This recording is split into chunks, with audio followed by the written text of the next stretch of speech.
भारत और अमेरिका के बीच प्रस्तावित व्यापार समझौते के बीच एक अहम सवाल उठ रहा है। जब भारत रूसी तेल से दूरी बना रहा है तो क्या वेनेजुएला उस खाली जगह को भर सकता है? जवाब है नहीं। भारतीय रिफाइनर अप्रैल 2026 की डिलीवरी के लिए रूसी कच्चे तेल की खरीद से बच रहे हैं।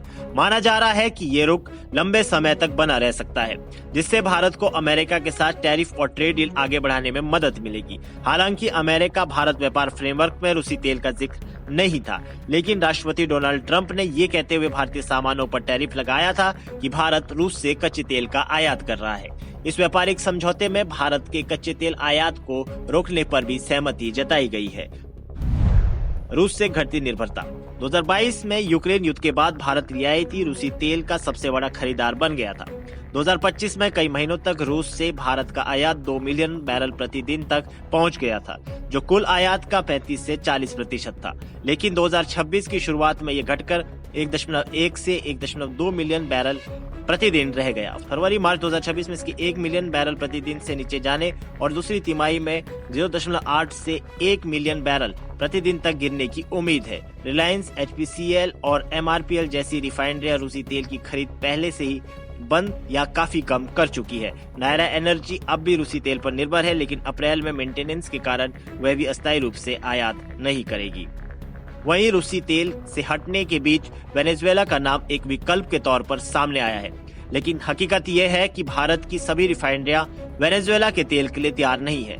वेनेजुएला का कच्चा तेल बहुत भारी और ज्यादा एसिडिक होता है। इसे प्रोसेस करना रूसी, यूराल्स या अमेरिकी तेल के मुकाबले कहीं ज्यादा मुश्किल होता है। भारत की सिर्फ कुछ या बहुत ज्यादा आधुनिक कॉम्प्लेक्स रिफाइनरियां जैसे रिलायंस जामनगर या नायरा इसे संभाल सकती है। अधिकांश सरकारी और पुरानी रिफाइनरियों के लिए ये तेल तकनीकी रूप से जोखिम भरा है। अक्सर वेनेजुएला के तेल को हल्के तेल के साथ मिलाकर प्रोसेस करना पड़ता है, जिससे लगातार लागत बढ़ती है और ऑपरेशन जटिल हो जाता है। यही वजह है कि भारत की ज्यादातर रिफाइनरियां इसे बड़े पैमाने पर नहीं चला सकती।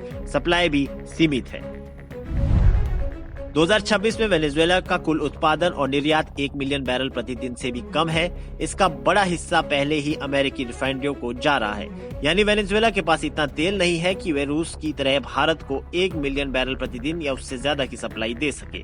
रिलायंस ने हाल में वेनेजुएला के एक कार्गो जरूर खरीदा है, लेकिन ये मात्रा रूस के मुकाबले बहुत छोटी है।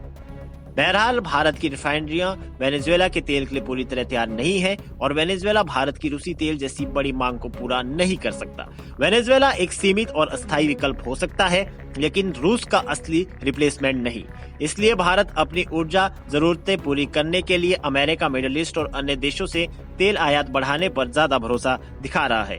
भारत की ऊर्जा रणनीति अब साफ तौर पर डाइवर्सिफिकेशन की ओर बढ़ रही है, जहां वेनेजुएला मदद कर सकता है लेकिन समाधान नहीं बन सकता है। फिलहाल के लिए इस खबर में इतना ही। देश और दुनिया की बड़ी खबरों के लिए देखते रहिए पंजाब केसरी टीवी।